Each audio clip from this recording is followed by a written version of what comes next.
Hello everybody र अहिले चाहिँ हामी बेलुकाको खाना बनाउन लागेको समरा चाहिँ यहाँ किचनमा के भनिरहेछ है उसको हावा कुरा सुनेर म चाहिँ हाँस्दैछु। यहाँ चाहिँ म सिबी आलु र बोडीको दानाको अलिकति छिपछिप झोल जस्तो बनाउन आँटेको, किनभने समरा अलिक बिसन्च छ, त्यही भएर सब्जीको झोल।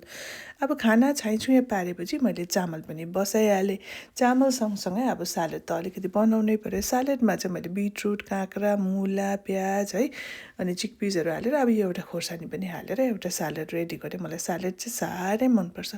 अब त्यो त भएपछि अलिकति मिट पनि चाहियो। मिटमा चाहिँ मैले आज माछा हाल्दैछु होइन। माछा चाहिँ रेडिमेड माछा हो, ओभनमा हाल्छु। यो चाहिँ क्रिस्पी हुन्छ अनि ओभनमा हालेँ, त्यो पनि रेडी भयो। यता सँगसँगै झोल पनि पाकेर रेडी भयो। यता हुँदै मैले पिसेको अचार पनि बनाउन थालेँ। अब पिसेको अचारमा चाहिँ तिलको अचार बनाउनु पर्यो, पिरो खोर्सानी हालेर।